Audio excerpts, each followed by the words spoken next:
is a Tuesday. It is championship rings, as Josh would say. We are skipping all the bells and whistles because this may be the greatest episode of championship rings ever. Welcome, and I'm Brandon Lewis, the host of Brandon's World. He is Ungar to the Max, the host of the Sports Room Talk Show. What exactly happened over the weekend to Sheduer Sanders, Mr. Ungar? Better question. What the heck are the Cleveland Browns doing? Oh, we're going to draft a quarterback in the third round, Dylan Gabriel. Oh, we're going to come back and draft another quarterback in the fifth round. Huh? But in terms of Sheduer Sanders, Fitz, I don't care what you say. This has Jimmy Haslam's name written all over it. I mean, you saw when they cut to Andrew Berry and Kevin Stefanski, they did not look exciting and high-fiving each other and hugging and all that. They just kind of sat there like this. It was the most saddest war room. I've seen some bad war rooms. You can tell when teams don't necessarily love their picks. That was we were forced into this pick. Yep. By the one and only Jerry Jones of the AFC, Jimmy Haslam. I don't care. I am not holding back on this. He is the Jerry Jones of the AFC. Our friend Grandizer, the Browns are showing how to properly tank before camp even begins. Listen, I'll get into the Browns more when we do our NFL draft winners and losers.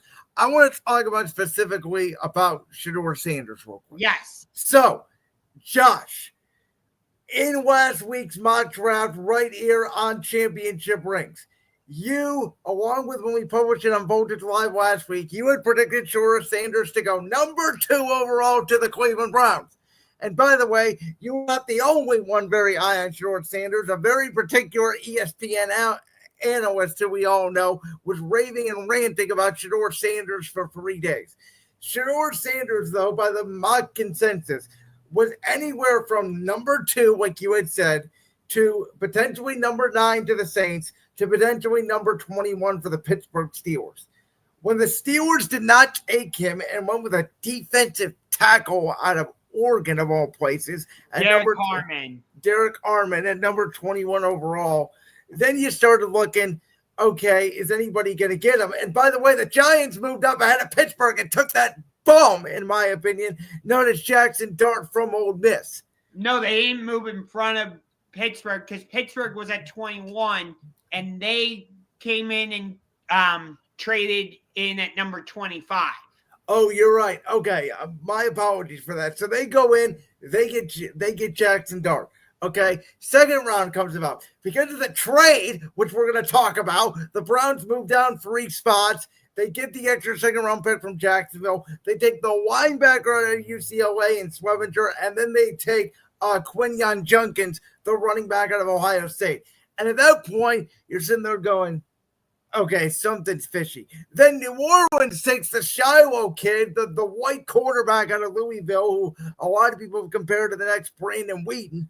And you're going, okay, Sheduer is probably going to drop to the third round. Then Saturday, all the reports came out, and it all makes sense. I'm sorry for those of you in the media like Stephen A. Smith who are out here saying Sheduer Sanders was blackballed, and this was about race. No, it wasn't. If it was about race, Cam Ward would have not been the number 1 overall pick in the draft. It was about race.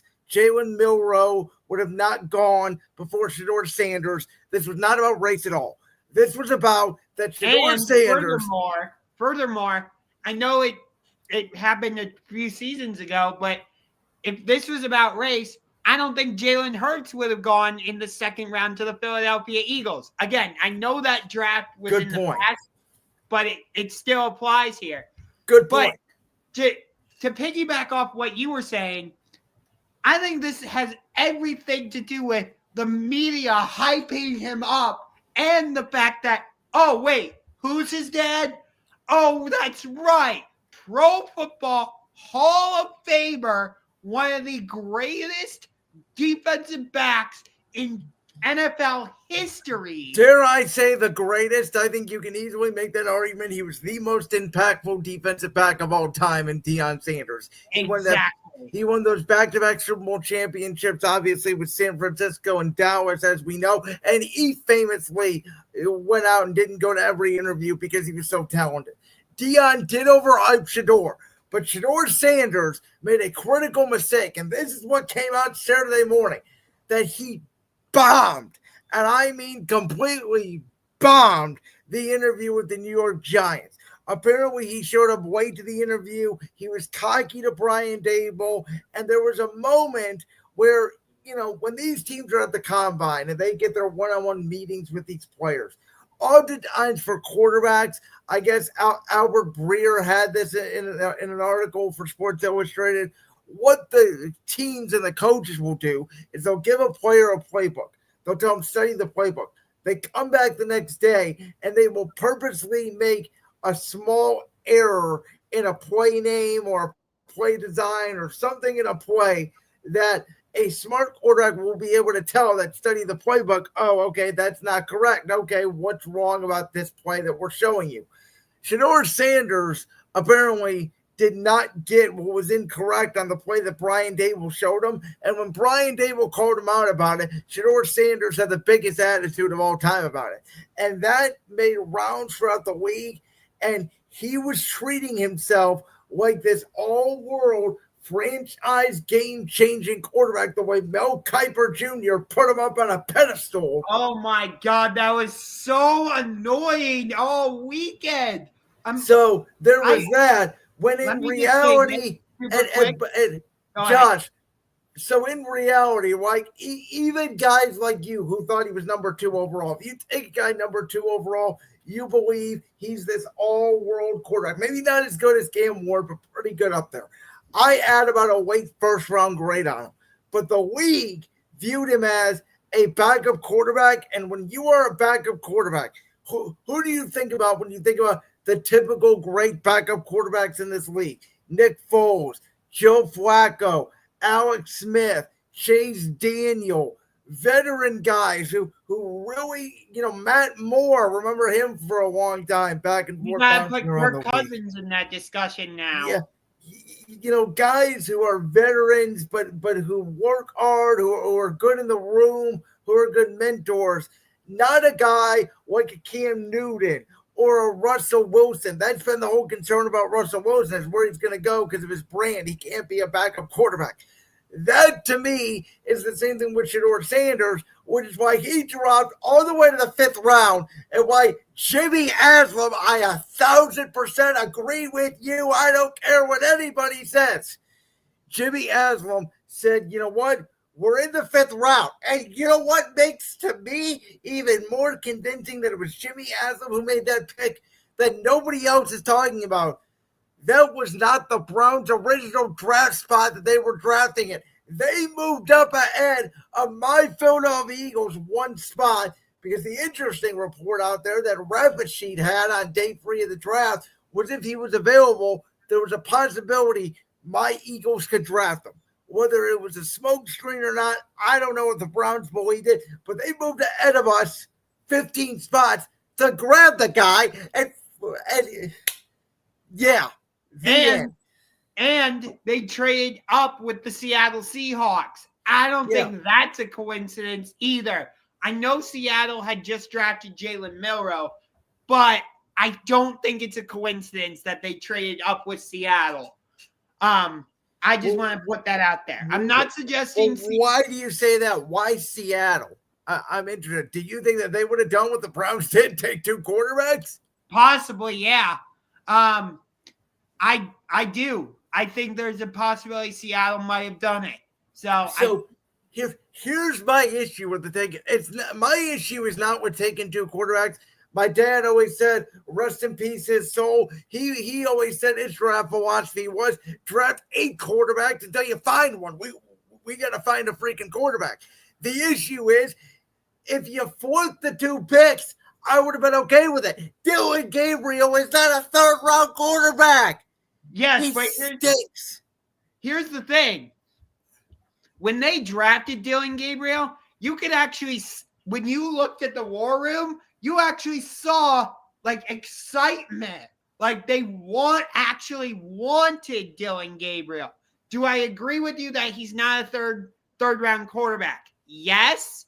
But again, when they showed the war room, like Andrew Berry, you could tell was excited about it. Kevin Stefanski, you could tell was excited about it.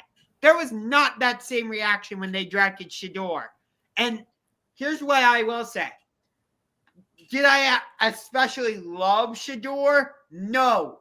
But again, the reason I had him going number 2 in our mock draft last week and the one we put out on Voltage Live is because that's the Browns' history. They drafted Johnny Manziel. They drafted Baker Mayfield. Again, I get it. Sheduer does not have the same off-the-field issues that those two had. You know what? I actually am going to state back on my original case because I think he has more Johnny Manziel in him than I originally realized. I did. The only thing I liked about Sheduer the whole weekend is when he was asked about Jeff Albrecht's kid, leaking out that he was the one that fake called him and prank called him. By the way, this happens to way more people. What happened to Cooper DeJean last year? No one cares about it. They only care about it because it's Sheduer Sanders. Sheduer Sanders. I'm Mel Kiper. I talk about Sheduer Sanders 3 days straight. But anyway, the way he responded to that, and he basically said, hey, listen, every kid makes a mistake. No big deal. He could have very easily said, that kid's a punk. Go F himself. It was not right. All he said was, kids make mistakes. That I like. And I think somebody did get in his ear. Not Thursday night, but I thought Friday night going into Saturday morning, somebody got in his ear and said, Sheduer, be on your best behavior today. Yeah, I agree. I don't think there was a chance he was going to go undrafted. Somebody was going to take him. The crazy thing is, this may be a little thing, and I think it did turn some teams off because it did turn me off. The legendary thing. You call yourself a legend before you even get into the NFL. It's wrong.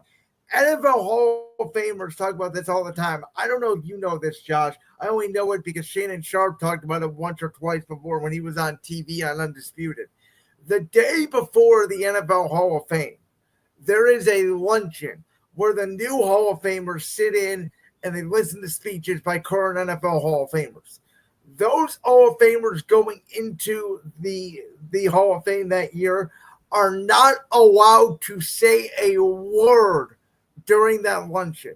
They are to sit, they are to listen to fellow NFL Hall of Famers talk about how lucky they are, the 0.1%, however much it is, to be in the NFL Hall of Fame, because the NFL is a brotherhood. The NFL is different. And if you disrespect that by calling yourself a legend before you even into this league, I do think that turns some teams away from Sheduer. So I'm assuming, I don't know if we'll get into this, but did you hear that Abdul Carter tried to get Lawrence Taylor's number, and Lawrence Taylor told him basically piss off? Yes. And I heard that, and I'm like, Lawrence Taylor is arguably the greatest defensive player in the history of the NFL. Again, at his position, he's certainly number one. You can make a case. The two guys we were talking about earlier, Dion and Lawrence, are the two best defensive players in the history of the sport. I know we're talking about Sheduer Sanders, but for Abdul Carter to have the audacity to even ask, like, can I wear number? Again, it does relate. The difference is Abdul Carter is so productive, nobody cares. Sheduer Sanders, this is the thing that everybody missed. I'm sorry, Mel Kiper Jr. I'm sorry, Skip Bayless, the two people that love Sheduer Sanders. He was not a good NFL quarterback. And I don't care what you say about he was running for his life at Colorado. Yes, he was. But you know what? He went 13-12 at Colorado in that terrible conference and was 4-8 year one. He was not that great of a quarterback. Yeah, I don't get why Colorado retired his jersey. That And was that was the other thing. They retired not only his jersey, but Travis Hunter's jersey. which And Travis Hunter, I believe, deserves that after what he did, winning Heisman Trophy as both a wide receiver and cornerback, and he won countless awards. I was okay with Travis Hunter getting his jersey retired at Colorado. I agree with you. I don't know about right away. I think it's pretty insane. You get your jersey retired the minute, and you're not even in the NFL yet. But regardless, the Sheduer thing, something's off about it. Yeah. And it totally makes sense that the Browns drafted him because they don't seem to care. Hell, they traded for a quarterback who had a bunch of allegations against him. And what did they do? Oh, here's a fully guaranteed contract. Oh, you have off the field issues? Okay, we're going to draft you number one overall. They're very ever since Andrew Berry taken over as GM, Andrew Berry is very, you mentioned Jimmy Haslam and Jerry Jones. Andrew Berry in that regard is very Jerry Jones. Like, remember Perion Winfrey, the defensive tackle who got into all those issues and didn't work out? Like, the Browns do take chances in the Berry era on people with character issues. That part is true. Like, if we drafted, to go back to the whole Abdul Carter, like Sheduer conversation we were just having, it would be like if we drafted a left tackle and they went up and said, hey, Joe Thomas, can I wear number 73? Dude, you haven't done anything in the NFL yet. But the difference is again, the consensus is that Abdul Carter is going to be a very good player. At worst, he's going to be a multi-time Pro Bowler. But I still think it was wrong for him for one wear 56. Let's get into the biggest losers and winners of the NFL draft. Because, Josh, I'll be honest with you. Depending on which way you look at it, I'll be honest, the Browns are both. This was the strangest, I will say it till the day I die.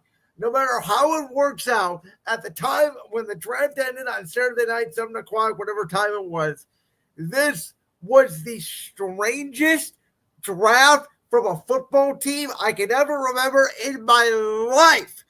First of all, they trade down from 2 to 5. They get the extra first-round pick from Jacksonville. Jacksonville moves up to get Travis Hunter. Okay, you know my feelings on Travis Hunter. I don't know how good he's going to be. If he turns out to be Justin Jefferson or Jamar Chase and you traded away a generational talent, so be it. I like Mason Graham as a player. I think he's going to be a very good player, including Travis Hunter. He was my second highest rated defensive player on the board, right behind Abdul Carter. I just didn't know if he was worth trading back for and picking up that player. He's got to be a multi-year pro right next to Myles Garrett for years to come for that to be worth it. The best part about that trade for me is they get the extra first-round pick for next year, which I thought they were going to use for ammo on a quarterback. I'll get to that in a minute. The second round picks. I know JOK is injured. I did a lot of homework on this draft. You know this over the last month. I've gone through, I've watched tape. I've done multiple mock drafts. I've done all my studying. I never heard of that Carson Swevenger kid, the white linebacker they drafted out of UCLA. Not necessarily in love with that pick. Me personally, I like Travion Henderson more than Quinyon Junkins, so I would have rather preferred them to take Henderson. But I absolutely loved the Dylan Sampson pick in the 4th round because I had him graded higher than Quinyon Junkins on my board. I also think that absolutely signals the end of the Nick Chubb era. I was just sorry for cutting you off, but I was just going to jump in on that. It's interesting to me that the Browns not only took one running back in Quinyon Junkins, but 2 in Dylan Sampson. They took 2 quarterbacks who, by the way, I've already said, I think Dylan Gabriel's a fucking bum. I think he's a bust. I think he's a smaller, poor man's version of Tua. I don't think he's going to work in the NFL at all. But they took 2 quarterbacks. They took 2 running backs. And nobody's talking about They didn't take one single offensive lineman. Like, how do you not at least take one offensive lineman? I know they just signed, what's his name, Deontay Johnson today. Whoopty freaking do. He quit on 2 teams last year. That was their upgraded receiver. They don't have a number 1 receiver, and they don't have an offensive lineman. If they're going to use those 2 first-round picks on those guys next year, maybe. But don't you usually use 2 first-round picks as ammo to go get a freaking quarterback? And yet here you are drafting 2 quarterbacks in a bad quarterback draft class. I don't get it, man. I really don't. The Browns had one of the most confusing drafts I've ever seen. So right now I can't definitively say whether they're a winner or a loser. I understand what you are saying, though, by putting them into both categories. The team, I think. Here's the thing. Can I clarify that real quick? Yes. If Sheduer is the quarterback, which, by the way, for the record, if Sheduer Sanders is as good of a quarterback as everybody mocked him to be, I'm on record right now. Sheduer Sanders should be the week 1 starter for the Cleveland Browns, because he should be better than Kenny Pickett. He will be better than Dylan Gabriel. And I'm sorry for all you Browns fans, like our man Fitz last week. That's when I flipped out on Fitz when he said, the vibes are back because we got Joe Flacco. You're talking about vibes? What are you trying to do? Win 4 games or trying to win the Super Bowl? Let me tell you when you can start talking about vibes. When you're 40-9 beating the ass of Patrick Mahomes in the Super Bowl. That's when you start talking about vibes. So, hey, Dad, what's a Super Bowl? I don't know, son. We're Browns fans. Yeah, really. So if Sheduer Sanders is as good as the media says he was, he should be the starter week 1. And if he's as good as the Browns did by drafting him in the 5th round, that's a win. If he's a bust and Dylan Gabriel can't play, even if Mason Graham is a Hall of Famer, and even if Junkins and Dylan Sampson are really good, it will be a waste of a draft. So, whether this was the owners like conspiring or acting in collusion against Sheduer Sanders, we didn't quite get into that, but I'll address it here. Maybe that's part of it that I don't think we really got into, to go back to the whole Sheduer stuff, is that perhaps it was more so that the owners kind of wanted to put Sheduer and Dion, for that matter, in their place. Because with Sheduer, it's cameras, paparazzi, social media, all this and that. And, of course, you're getting Dion. And the owners, I think, were trying to say, no, you don't run this. We do. And whether they're going to come out and say it or not, I wholeheartedly believe that was part of it. They were trying to, I don't want to say blackball Sheduer, but almost put him in his place. And if the Browns want to send a direct message, they won't put Sheduer as the starting quarterback week 1. They'll have him start later. By the way, guys, this is insane to me. Did you see who has the best odds to start week 1 for the Browns? No. Kenny bleeping Pickett. I think that's insane. I personally, to be honest with you, and somebody, I think it was Joe Quad or Daniel Jeremiah, one of them on the NFL Network brought this up. You know what they should do?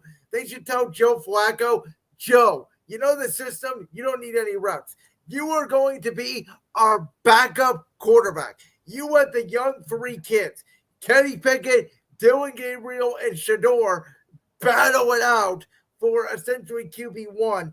And if I know the NFL just changed the hard knocks rules. I don't know if the Browns are eligible, but if they are, sign me up, because this is the only interesting preseason team in the NFL in the last decade. Yeah, I agree with you on that.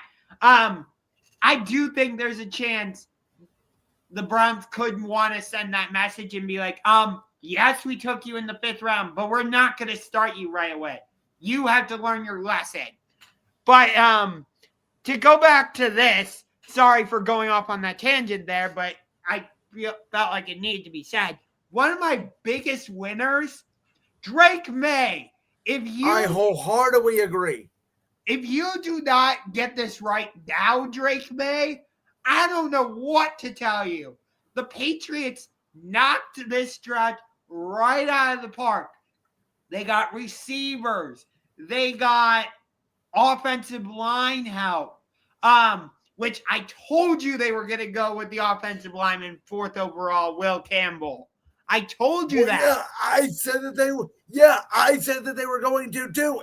Once Abdul Carter was off the board, everybody knew it. The reason why I said they wouldn't go the offensive lineman is if Carter was still there. Fair enough. But the Patriots, I gotta say they're the top winner of this draft. I have to. Some other honorable mentions I would put in there. I think Atlanta did a really solid job. I disagree with that. What was that? Trade a first-round pick next year for James Pierce. I thought Atlanta had a horrible draft, to be honest with you. Yeah. Like Atlanta, they doubled down on pass rusher. Both those kids have to hit for their draft to be good. They have to. The Giants didn't have to give him a first-round pick to go get Jackson Dart. Atlanta gave him a first-round pick next year in a better draft for a pass rusher who some people thought could go in the second round. Atlanta, I think, felt the urgency. Okay, so Atlanta, not as much. What did you think about Tampa Bay? Because I think what they did spoke loudly about their concerns in terms of Chris Godwin. Yeah, they go out and draft Ibuka out of Ohio State. I think they're continuing to put pieces around Baker Mayfield, and they sense that they're not. I don't think they're going to loosen their grip on the NFC South. Although I do think they have a new challenger in the Carolina Panthers. I love what the Panthers did. Ted McMillan, I love that pick.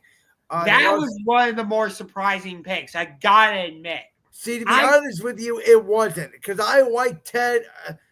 I thought, between him and Tyler Warren, I thought that they were the two best pass catchers in this draft.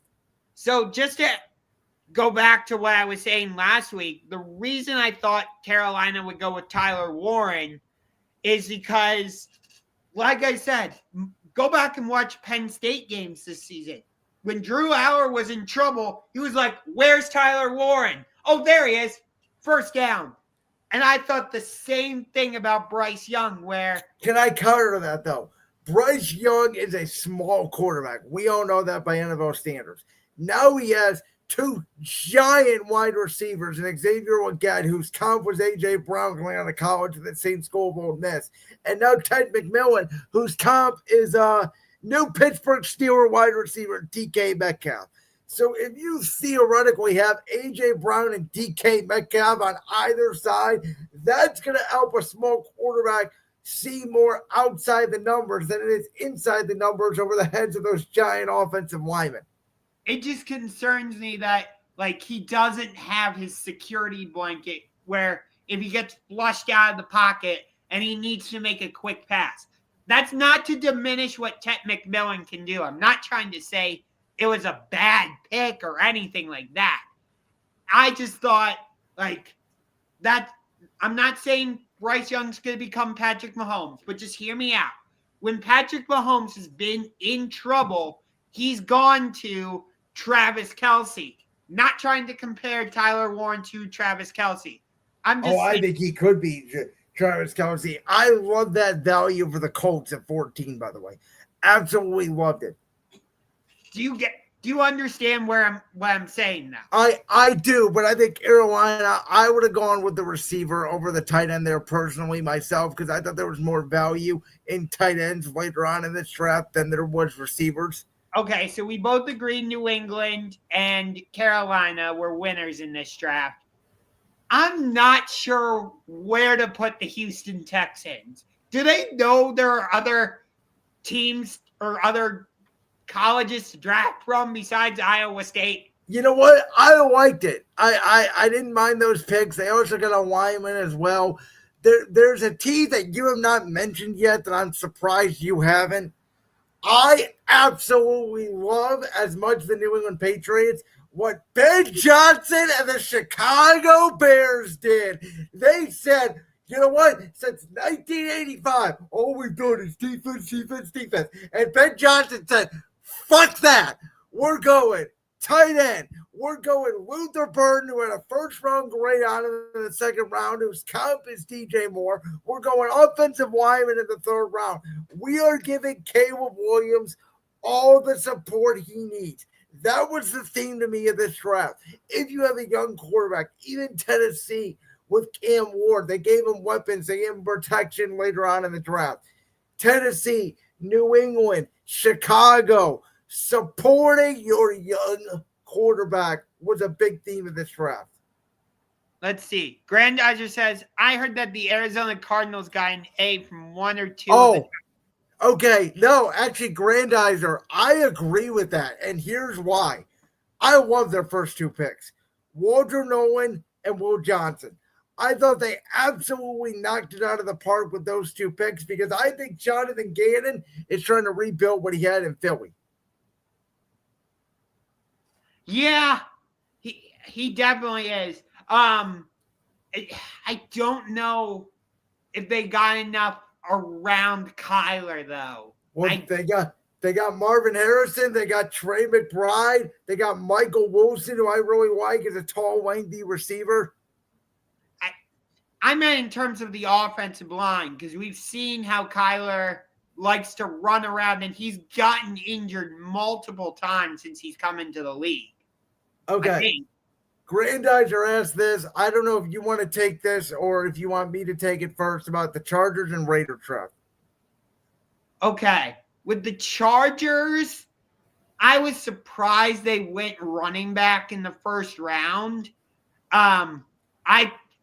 I did not see them being the team that took Hampton. I thought for sure Denver would do it. But in terms of the overall draft for the Chargers, I give it like a B-. I didn't think it was great, but I didn't think it was terrible either. So I would go B-.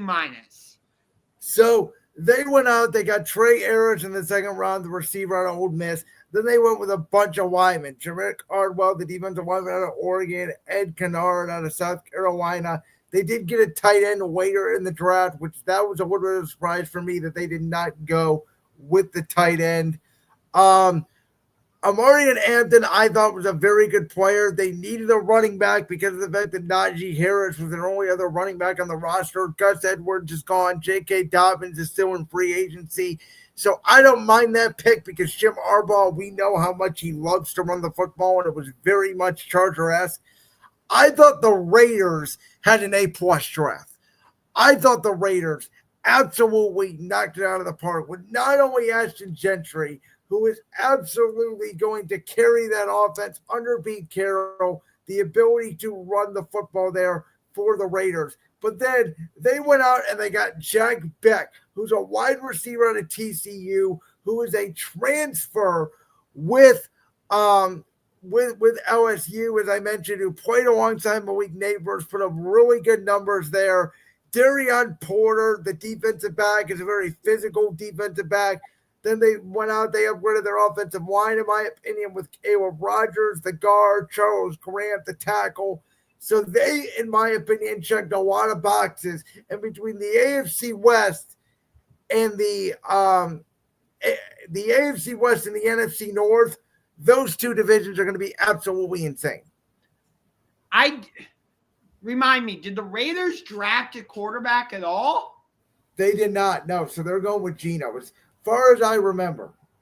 So that's interesting because, like, we know. No, they did. I'm sorry, my bad. In the 6th round, they drafted Tommy Millen out of Montana State. Oh, okay.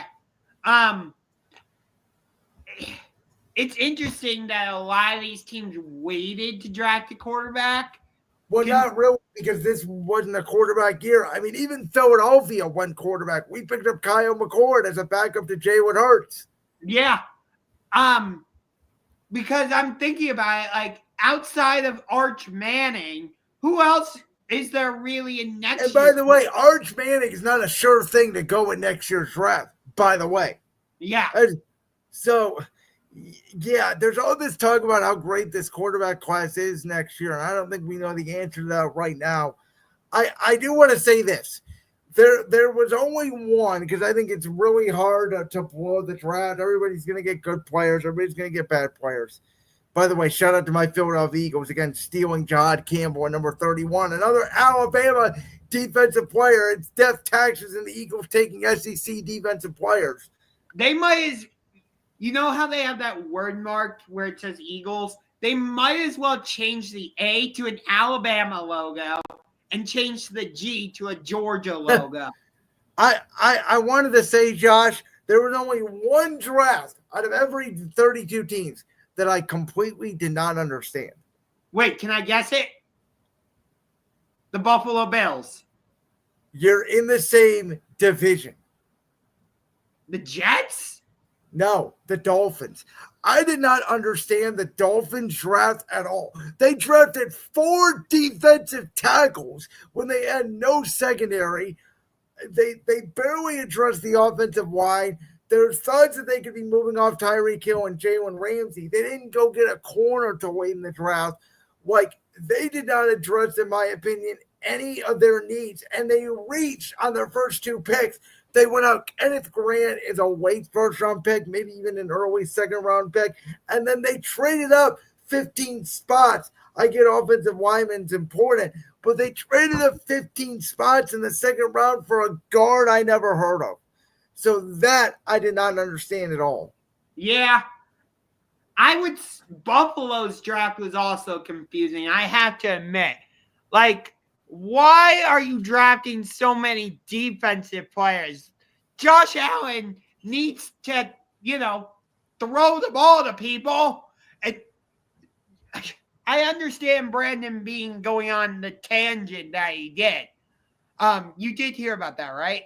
Yeah, I did. And their philosophy, I think, is, listen, in order to beat Patrick Mahomes, we're going to have to stop him.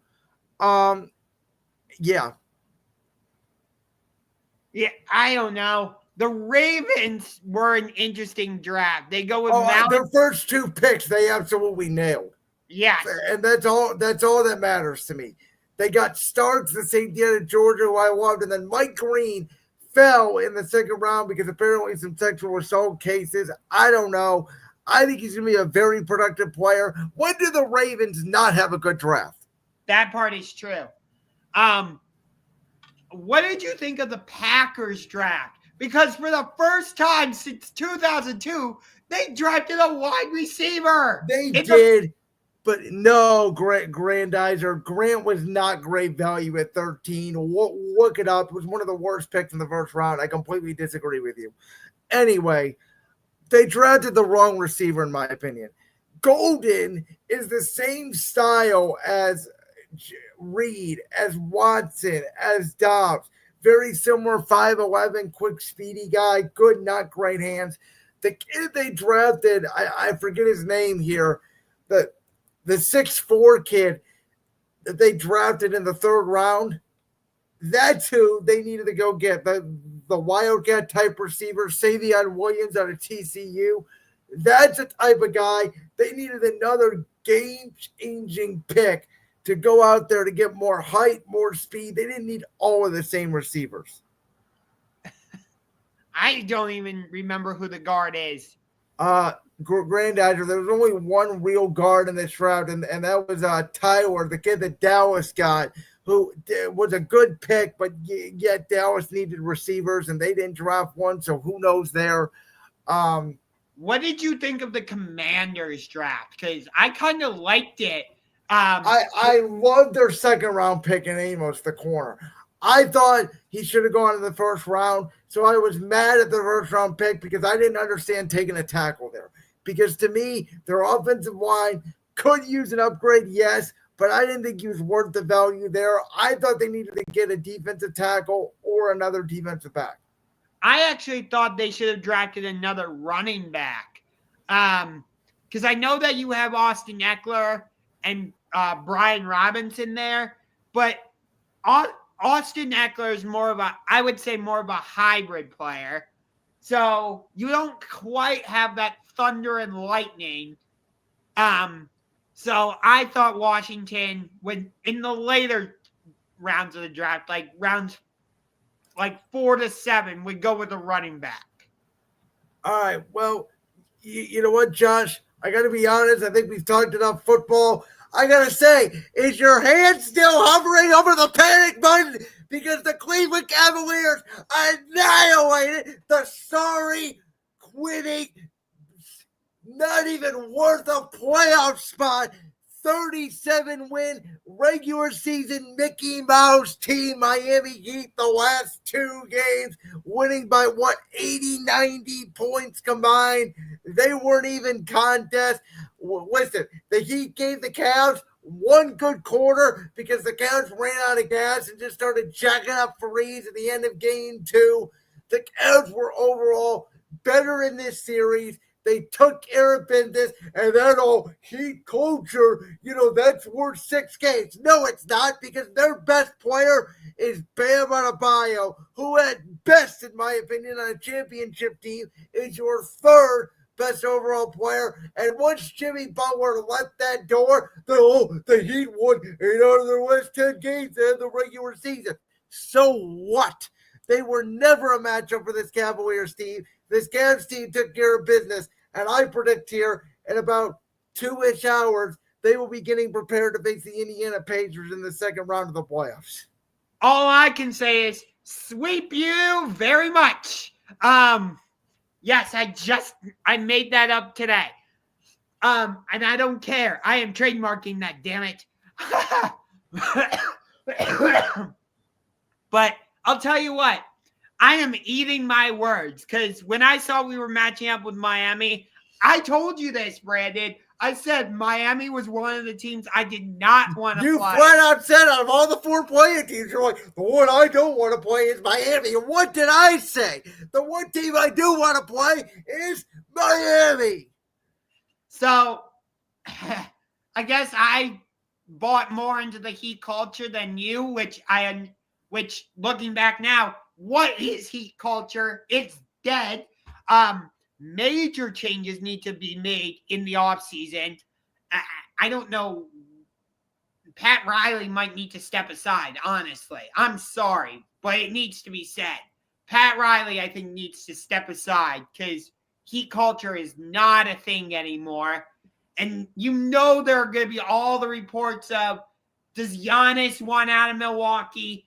Should he go to Miami? We'll get into that later. But you know what?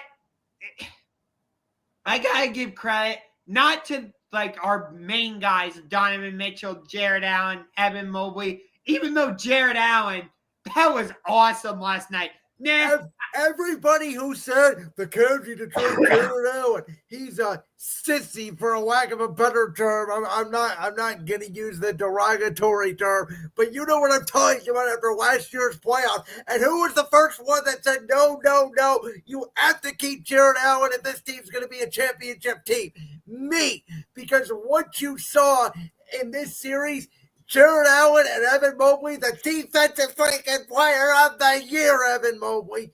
They are the best front court defense in the NBA that you cannot penetrate behind. And when Jared Allen is playing aggressive, when he's scoring, when Evan Mobley knocks down those outside jumpers, this Cavs team is borderline unbeatable.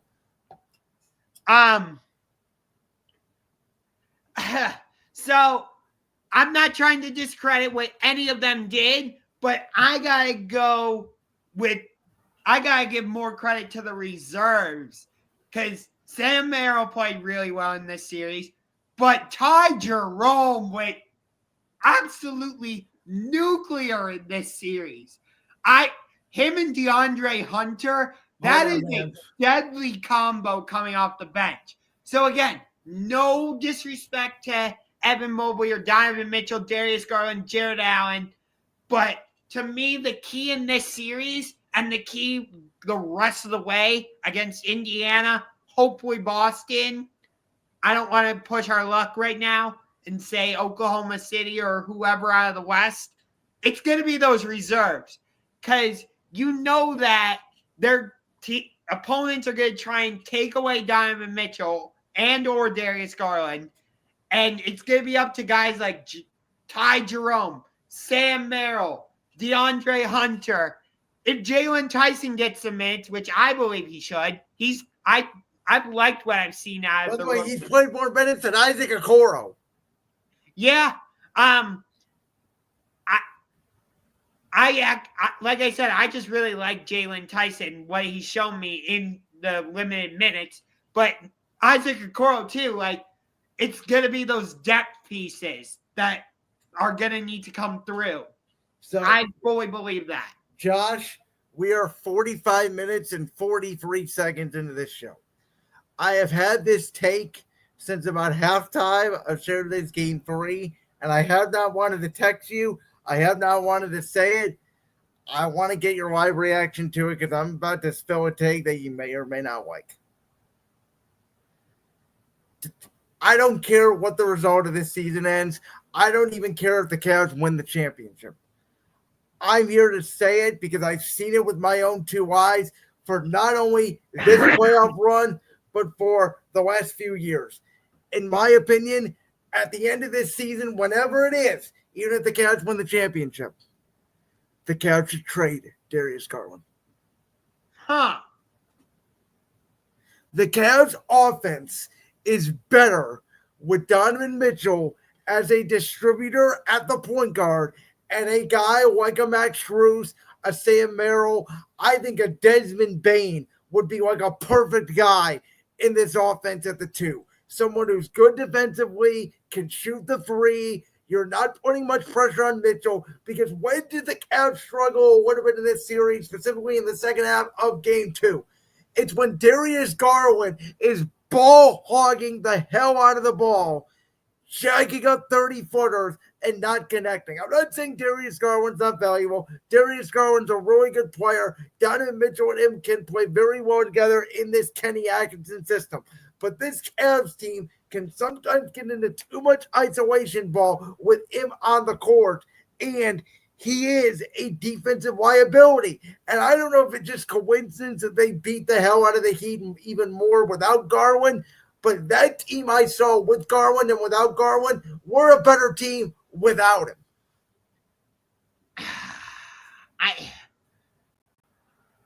That was the narrative when we had last season with JB Bickerstaff. Like, scream at me all you want. If you hate it, I'll take it. I'm sticking to that take. I am more strong on that take now, and I know Fitz hates the take, and I'm probably going to get a call here whenever he listens to this, and me and him are going to have at it. But what I saw, I think Darius Garland, I think you could trade him. I think you can get more role players, and I think you can get even more bigger wings and let Mitchell be your point distributor when he is clearly at his best. Excuse me. Like I said, that was the whole conversation last season with JB Bickerstaff. And we've seen this season, they've been able to work together.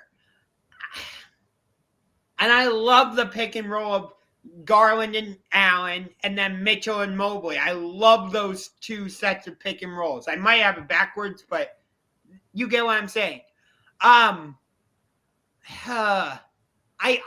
I'll say it like this. I disagree, but I understand what you're saying. The reason I disagree is because of what I've seen on the court when they've been together.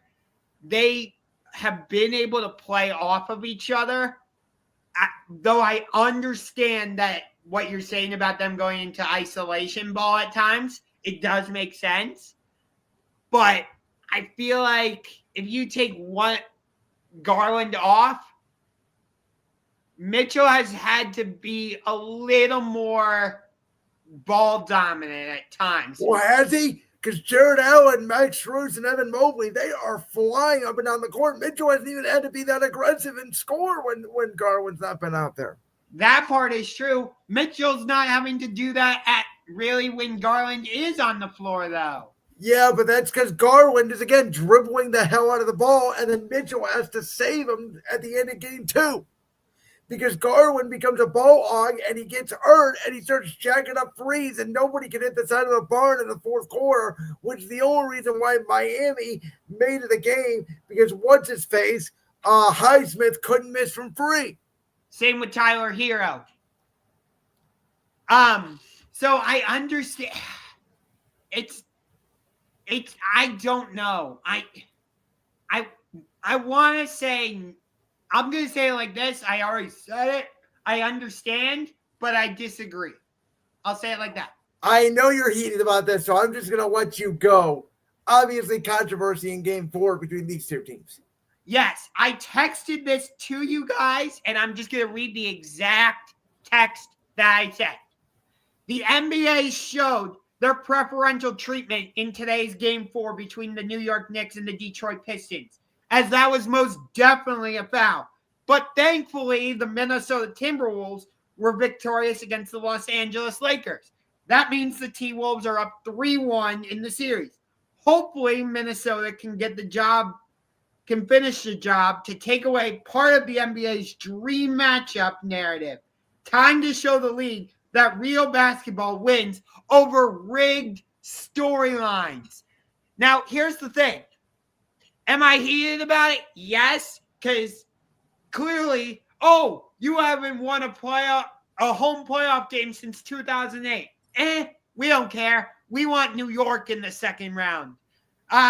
Sorry, NBA, but you're not getting the Lakers because they're not coming back to beat the Timberwolves. And you're going to get a second-round matchup of Cleveland, Indiana. I'm sorry, but you are. And I feel like if we get Cleveland, Oklahoma City in the NBA Finals, that's one of the NBA's worst nightmares. Granted, they would be the two best teams, but Cleveland and Oklahoma City are not big markets. They're small markets. And the NBA, they can deny it all they want. They even came out with the post-game report saying, a foul should have been called. No, duh. By the way, they also did it to Luka, by the way, just to be fair. They did it to Luka, the James McDaniels play where Luka goes down and he trips and they call timeout. They said that should have been a foul too. The 2-minute report is bullshit. Yes, the 2-minute report is bullshit because you're like, well, that doesn't change a fucking thing now, does it? No. Now this is where I want to talk about this.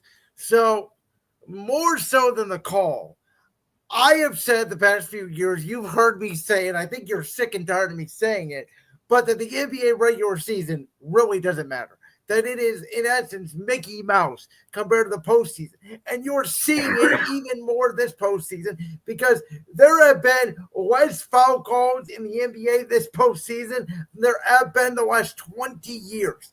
They are letting, and that is a fact, you can look it up, they are letting people play. They're letting the fighting go. They're letting the chippiness go. They're letting all the drives, the rim go. So, in essence, was it a foul? Probably. Though the NBA's been inconsistent in the way they've called that in the corner where the guy jumps into. I know they admitted it's a foul. In real time, I'll be honest with you, I was glad that they let it go. And I didn't care who won the game. I just want players to decide the game. I don't want refs to decide the game. That's always been my... I agree with you on. I agree. Players should decide. That's always been my stance on it. So unless he got tackled to the ground, I mean, you could clearly tell that he leaned into the contact a little bit to me and tried to draw the foul. So once you get tackled to the ground, like Luka did when he fell to the ground, which I thought, by the way, in real time was a good no call. I didn't have a problem with it, even though they said it was a foul on the 2-minute report. Like, I am in love with the physicality of these playoffs. I think it's great. The refs are swallowing the whistle. And at the end of the day, the Pistons could be up 3-1 in this series, but we all know that coaching is the biggest difference of running the series. That if it wasn't for J.B. Bickerstaff choking his brains out and Jalen Brunson being an incredible player down the stretch, this series could be the complete opposite. The Pistons are a nice story. Who cares? I mean, yeah, JB, you got John. You really did not deserve to win the game anyhow. I mean, I'll give credit to Karl Anthony Towns. He made some big shots down the stretch. He's been good in game 3 and game 4. When they get him going easily, he can be a very productive player. In game 2, when he doesn't get his touches early, he can really struggle. Like I told you the last 2 weeks, I know Orlando got a game on Boston. It happens. We both expect Boston to close out Orlando tonight. We both expect the Knicks to close out Detroit tonight. I don't know if this series between the Knicks and the Celtics goes to 6 games. I don't. I may give the Knicks 1 game, but I'm leaning towards a sweep because I don't think the Knicks can shoot with Boston at all. So it's probably going to be us against the Pacers in the second round. I do think that series goes to a game 7. I know. Wow. I really do. Indiana has given us a lot of trouble this season, and they're going to be a tough team. But again, so did Miami in the regular season, and look what happened. I mean, that's my takeaway. You know what the Pacers are, Josh? The Pacers are a poor man's version of us with less players and less skill quality players. I think the Cavs overall, if you look at that series, Mitchell, Mobley, maybe Halliburton's your third best player. And I think Jared Allen, Pascal Siakam, Miles Turner, and maybe Garland are like mixed in as who could be the 4th or 5th best player on any given night. I think the Cavs are the better overall talented team. I think they're just better than Indiana. I think they'll be more physical than Indiana because all Indiana wants to do is shoot the 3. We will go inside on Indiana because even their big shoot a lot. That's the advantage the Cavs will have. I think it will be a tougher series than Miami. At worst, I think it goes 6. I think there is real potential. The Eastern Conference before the finals doesn't even see a game 6. So right now, I guess we'll just get into this. Milwaukee is up by 10 against the Pacers in game 5, 42-32. With about 3.5 to go in the second quarter. By the way, best wishes to Damian Lillard. That's a tough injury. I don't know what to make of the Milwaukee Bucks, though. Even if they find a way to win tonight and force it back to Milwaukee for a game 6, I don't see them winning this series. I know what to make of the Milwaukee Bucks. Rebuild. Yeah, I don't know what they would do with Damian Lillard. Maybe you can trade him after he's injured. They need to get rid of Doc Rivers. They need to trade Giannis. I think Houston's the likely landing spot for me. You get Jalen Green and maybe a Reed Shepard and a bunch of picks. And, yeah, this team is done. They are almost Denver Nuggets-esque, though Denver has better role players that haven't broken down the way Milwaukee players have. Milwaukee made a desperate attempt, which was one of our first shows at Championship Rings, if you remember, Josh, was Damian Lillard coming over from Portland to Milwaukee, and we both said, hey, Dame, Giannis, if they're healthy, they're a perennial championship contender. And, well, they weren't healthy. And now their roster is full of old, aging players. They don't have a lot of depth. Indiana's much younger, running up and down the court on them. As great as Giannis is, it's basically pretty much 1v5 out there. And in my opinion, to answer the question on the screen, this will be Giannis's last game in Milwaukee. If Giannis had any freaking balls at all, and I'm going to say it, to save his legacy, ask for a trade. Yeah. The one way to go back to the Miami Heat discussion, what if he goes to Miami? I don't think they're trading him in conference. I don't think this is a Luka situation. I think it will become very public if he wants out. And I think that Milwaukee will dictate where he goes. I don't know if he has a no trade clause or not, but I think Milwaukee will tell him. I would assume he does. He's Giannis. I would tell him we are not trading you in the conference. But if he has a no trade clause, he can be the one that says, no, I don't want to go there. Well, I'll give you any Western Conference team you want. Oklahoma City all the way down to Sacramento. Which team do you want? He's not going to go to OKC. I don't think the Thunder would do that. I'm just saying, Theo. Oh, wait a minute. You don't think the Thunder would do Jalen Williams and maybe shed homeroom for Giannis? I would. Really? Yes, I would. Houston makes much more sense to me. Because Houston is getting punked right now against Golden State. They are. We're about to get to that series. Yeah. I don't. It's looking more and more. Actually, I'm just going to say it.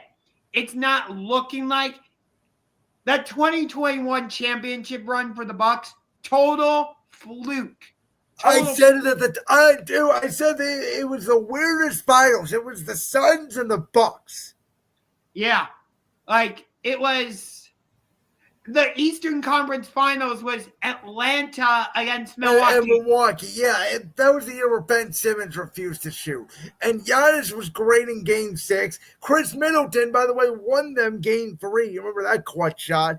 And that was the year coming off COVID where the finals was in July. That's true. You're right. Yeah. So... There almost should be an asterisk next to that championship. Well, it was a 72-game season. I mean, they were the best team. I think they were the 1 seed throughout the season, so I'm not going to say that. But it was a lightning in a bottle. Them and the 2019 Toronto Raptors are going to be 2 of the biggest one-off championships we'll ever see. That I fully agree with. And Denver could be heading in that direction, by the way. We'll see about Denver, but if they only win 1 championship with this current group, does that become a one-off? It already feels like a one-off. They freaking fired their head coach. Well, but they're at least tied 2-2 and fighting in a series with the Clippers. And many people think they're a good team. That was one of the craziest endings I have ever seen. I agree with you, and I think no matter what, that series is going 7. Yeah, that series is going to a Game 7. It can't end in Game 6. No way. These 2 teams are way too evenly matched. But to answer the question on the screen, Milwaukee's up 10 right now. Last I checked, 45-35. I would assume Giannis is the leading scorer for the Bucks. Well, now it's 46-39. I stand corrected. Okay, so they're up 7. Yes. Giannis right now, he has 8. AJ Green is actually the leading scorer for the Bucks with 12. Would not have thought that. Bobby Portis with 7. Gary Trent Jr. with 8. Kevin Porter Jr. with 2. Jericho Sims has 2 points. Brooke Lopez has 2. And Kyle Kuzma has 5. All right, let's get into this Rockets-Golden State series because the Rockets are the 2 seed. The Warriors are the 7, though Golden State was favored in the series. I picked Golden State to win the series in 6. The funny thing is, we'll get into this Rockets-T-Wolves series in a second. I feel like the Lakers T-Wolves. I feel like these series should be very similar to where Golden State and the Lakers are the veteran teams. Houston and Minnesota are the young teams, even though Houston did get to the Western Conference Finals last year. I suppose that's the difference. Yeah, why am I getting these 2 series confused? It's been a long night here on Championship Rings. Bottom line is the Rockets, who are playing the Warriors, are too young. I had a flashback to the 2019 NBA Finals last night when Fred VanVleet got paid off that Finals and was going absolutely crazy and trying to carry his way the Rockets to win Game 4. But the dagger was in them when they didn't win the last night, especially. How about Draymond Green? Up to Draymond Green things again, right? Poking the bear and Şengün. but they didn't win game 3 when Golden State didn't have Jimmy Butler. That was a real detriment to them because at least they could have been tied 2-2 here going back to Houston. I think they'll get game 5. I absolutely think a lot like game 2, they'll blow Golden State out in game 5. And then in game 6, the Warriors will probably win a close one at the Chase Center. Yeah. The Warrior, if it is Warriors Timberwolves in the second round, that's going to be a really fun series. And as of right now, I don't know who I would favor in that I matchup. would favor Minnesota in that series because they're a lot younger. And like I said, they do have the experience that Houston did not have. And I don't know if Golden State could stop Anthony Edwards in that series. Great as Jimmy Butler is, Jimmy's been hurt. He's been inconsistent. And a lot like the Lakers, their detriment to the series is they don't have a big. Neither does Golden State, really. Yeah, but don't underestimate Draymond Green because Draymond's defense at the end of that game, fantastic, especially against Şengün. Draymond's one of the greatest defensive players I have ever seen. I'm not saying he is. Draymond is an anomaly. He's the one player in this league where you're like, he's an all-star and he scores 4 points a game. Yep. He's going to walk into the Hall of Fame, no problem. And Draymond Green is the perfect warrior. He is perfect for that system. If he played anywhere else, Lakers, Thunder, Cavs, even though I love him on the Cavs for his antics, Celtics, I don't think he would be this good. I don't. I think he is the perfect warrior. He is perfect with Steph. He does all of the dirty work for them. He'll even bring the ball up occasionally. He's just an annoying pest who will get in your ear. And I don't know if you saw this last night. It looks like even the trash talk was rubbing off Jimmy Butler because he called Fred VanVleet a BITCH at the free throw line. The Warriors, like the funny thing is, right, we talked about it at the beginning of the year. When they got off to that hot start, you thought it was sustainable. I thought they would pull back. They actually pulled back.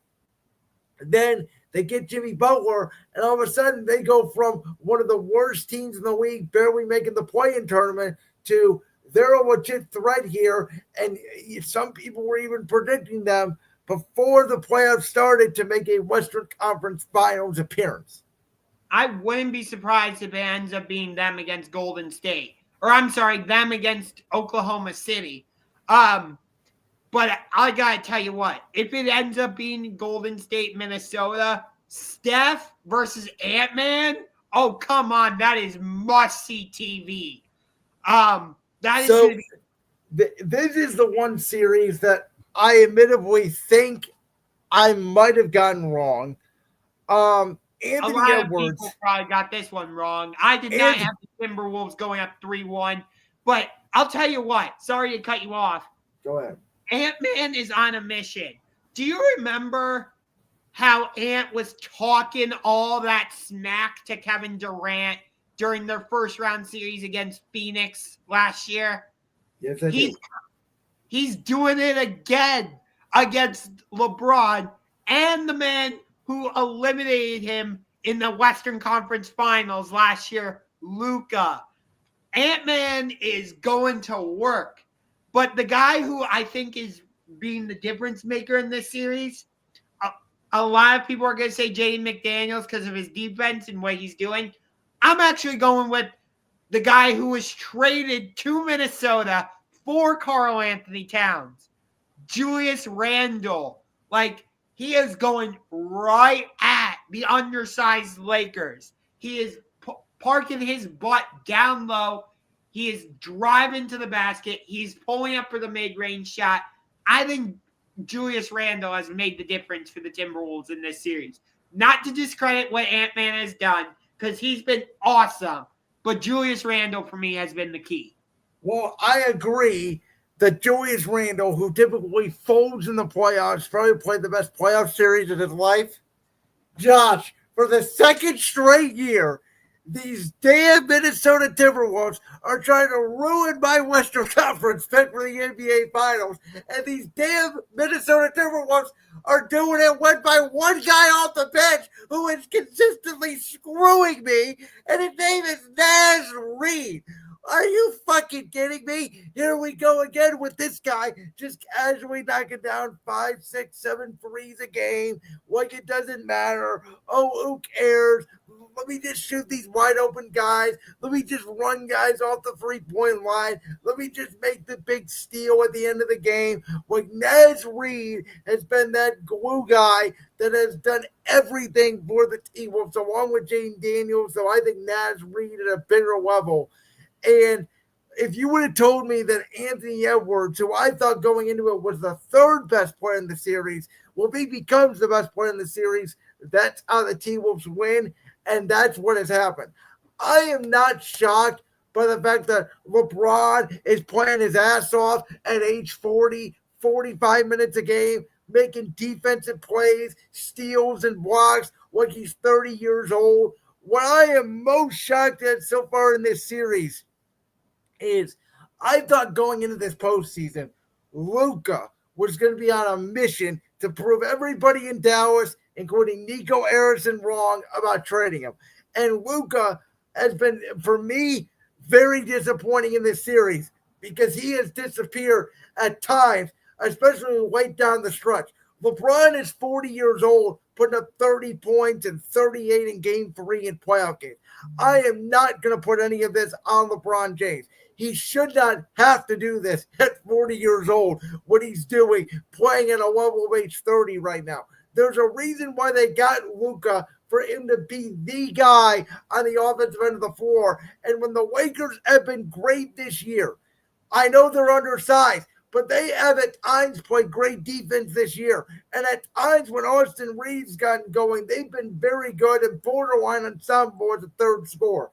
And Luka and Austin Reeves on the offensive end have not shown up. And really nobody besides LeBron has showed up on the defensive end. Yeah, I don't know why they didn't make any substitutions the entire second half. Because J.J. Redick is saying, I don't trust any guys on the bench. I mean, that's what he is saying. He's saying, I trust 5 guys. And I'll say this. I think they get through game 5. I think game 6 is going to be a war in Minnesota. And maybe it's just, I want to stick to my guns and say Lakers in 7 because I think the Lakers can still do this. I don't think they're dead by any means. Though I think if they do win game 6, be very wary of a game 7 because of what Minnesota did to Denver last year in game 7 and game 1 of this very series in LA. Yeah, I don't know. I don't think they're dead. Maybe again, it's art overhead. I don't want to see LeBron and the Lakers go home early. As great as Minnesota is, I don't know if this Minnesota run is a little bit of a Mickey Mouse run if they got a good matchup and they don't necessarily match up well with an Oklahoma City, though I think they do match up well with Golden State. Like, I don't know. Like, I really want to see LeBron against Steph. I think that's our Magic versus Larry. And so I'm just holding out hope, I guess. I personally really want to see Anthony Edwards against Steph Curry. To me, that is, like I said, that is must-see TV. That's the matchup I would rather see. So I'm hoping Minnesota and Golden State close out their respective series on the road in Game 5, which I can see both. Here's the thing, though. Here's why I'm still hanging out a little bit of hope for the Lakers, is in my opinion, they could be up 3-1 right now. They blew Game 3, and they blew Game 4. Especially Game 4. Game 4 they had and they let it go, which maybe that's, a bow tie, put a wrap on it. They don't have a chance to come back. But I think 11 or 10 of these 16 quarters in this series, the Lakers have outplayed Minnesota. And I think Minnesota has just been the better closing team down the stretch. I don't know if they're overall the better team. I think that they are deeper, and Anthony Edwards has outplayed Luka, especially late down the stretch. So I'm looking right now. The Lakers are listed as a 5.5 point 5.5-point favorite tomorrow in Game 5 back in LA. Here's the problem for the Lakers. Okay. They are lucky they got 2 days off. And maybe that went into JJ Redick's decision, which don't get me started on the NBA giving these guys 2 days off in the first round. I think it's absolute baloney and bullshit coddling, in my opinion. I don't like it at all. But you get 2 days off between Sunday and Wednesday for Game 5. But then, if they do win Game 5 and they win Game 6 on Friday and they win Game 7 on Sunday, they will then play Tuesday, Thursday, Saturday, Monday. You get where I'm going here? Boy. They will play every other day unless they wrap up a series early against Golden State, which I don't see. I think it would last to 6 or 7 games. They would play essentially every other day until the NBA Finals. And I don't know if they can do that. Yeah, I don't know either. We've seen LeBron come back from a 3-1 deficit before. But that was when he was 32, 33, not 40. And again, I put zero blame of this series on LeBron. Call me a homer, call me a LeBron lover. I don't care. I think if a guy's doing this at age 40, he should be built a statue because we've never seen anybody do this. They got Luka because LeBron tried to make Anthony Davis the number 1 guy for 5 years, and AD didn't want to do it. That's true. I think we all did we put? I gotta ask you this: did we put too much expectations on the Lakers right away? Because I think the thing is, I always said it was about matchups, and I thought, silly me, I thought Minnesota was the best first round matchup they could have had. See, I actually thought that Minnesota was one of the worst first round matchups they could have gotten because of that size that the Timberwolves have with Julius Randle and Rudy Gobert. Did I like the Luka trade for the Lakers? Absolutely. But I think their season kind of hit their ceiling when they nixed the Mark Williams trade with the Charlotte Hornets. And they know that they need a big, but the funny thing is, when LeBron is playing the center, like as I said, at times in the regular season, when they went on that stretch to get them here in the 3 seed, Josh, they were statistically the best defense in basketball. Yes, I understand that. But look at how Dallas got to the NBA Finals last year. You're right. I know. Daniel Gafford, what's his face? Lively, the other big, PJ Tucker, or PJ Washington. PJ Washington, yeah. I was thinking of the old guy from the Houston Rockets. I'm all mixed up on my names tonight. I've been fired up tonight. Those role players, along with Kyrie Irving, I get it. But also, the Lakers don't have that type of big man. They don't, but Luka was also special last year and throughout a lot of those games to get Dallas over the hump. What's his special moment this postseason? He don't have one. And by the way, I hate to be this guy because, yes, it was the right call, and they went to replay to get the right call, and I get it. Probably was a foul. But in real time, I'm talking about the end of the game when LeBron slaps his hand down on Anthony Edwards. Did you think that was a foul? Because Ed didn't even think that was a foul. He was complaining that the ball went out of bounds off LeBron. He thought it, not him. And then they used some Hawkeye sky cam no one ever heard of to overturn the call. Yeah, I was surprised about that. I'm not saying that that's why the Lakers lost the game, but all I'm saying is if we're going to bitch about the Pistons and we're going to bitch about LeBron not getting the call, then we also need to bitch about Luka not getting the call that they came out on. We can't have a double standard.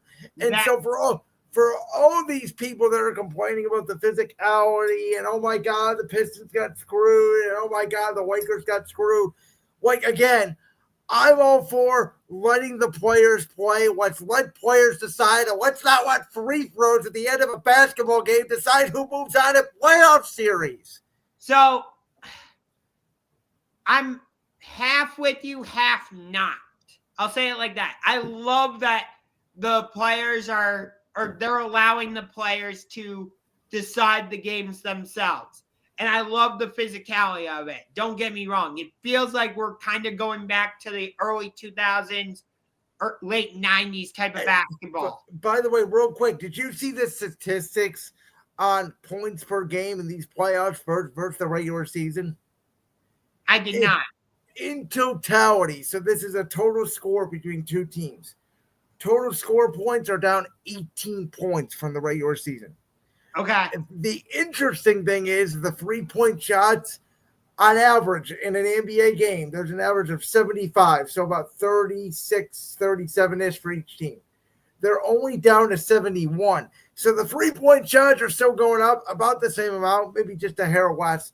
Points per game are down significantly, in my opinion. Okay. By the way, quick score update. It is 47-41 Bucks at halftime. So Indiana's making a little bit of a comeback. We'll see if they get that second home choose. I'm actually rooting for Milwaukee to win the game tonight. Give Indiana a little more of a challenge. Maybe be more beat up for our series. Yeah. But anyway, so yes, I'm with you on that part.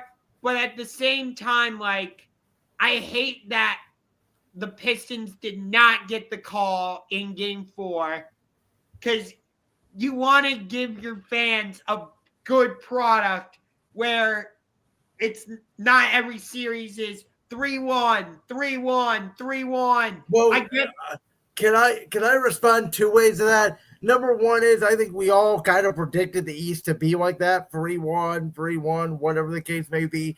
The other thing is we wouldn't have known it was a foul if they didn't release the stupid 2-minute report. Just don't release the report. It makes it so worse when you go, yeah, that definitely was a foul. Instead of I would love it if you left it up to us and debate it. Well, could it have been a foul? Could it have not been? Because everybody's definition of a foul technically is different. There's nothing in the NBA rule book that specifically says in this action, this is a foul, because different plays mean different things. That part is true. But in terms of Lakers Timberwolves, I want Minnesota to win this series, partially because I want to see Steph versus Anthony Edwards, like I've said, but also because it takes away part of that dream narrative that the NBA so desperately wants. That I disagree with you, because I've always said I don't think the NFL rigs games. I don't think the NBA rigs games. I think the NBA, to be honest with you, the one thing I have not liked about these playoffs is when they do call fouls, they have been the wrong fouls. If you're going to let them play, let them play. That's my biggest problem with the NBA officiating is they either let them play and then, they're getting too physical, so now we're going to call every book. Watch a Denver Nuggets game. Jokic is going to hit like this 6 different times down low. They don't call crap. All of a sudden, a guy from the Clippers, just as an example, whoever you want to name, a Norman Powell, will go to the basket, get in, and they'll call a foul. Like, the double standard to me is ridiculous. That part I agree with. I don't know what to tell you with these NBA playoffs. I really don't. I've enjoyed them. And by the way, did you see ESPN's on pace to break their record for NBA playoff viewership? So what I'm telling you is there was all this talk about the NBA regular season and whether it was access and whatnot. People just don't give a damn about the regular season because the NBA has not made people care about the regular season, because this is a different sport, like I've been saying all year since October. And it's proving that way in the Stanley Cup playoffs too, because a lot of those series have been really good. And with that, folks, we got to wrap it up for tonight's championship rings. We hope we'll be back here next Tuesday. We don't know yet for sure, though, because of obviously Cavs Pacers game 1. Well, we know for sure if that series somehow gets to a game 7, game 1 would be on Tuesday. Game 2 could theoretically be on Tuesday if Indiana wraps it up early. So we'll see on that. Josh, we went 124 minutes. It does not feel like it tonight. No, it doesn't. Grandizer, we appreciate you commenting. Sorry we went away from all the Dolphins talk. We had a lot to get into tonight. I appreciate your comments about Donovan Jackson and some of the others. but we'll get to that. And we will see you hopefully next week.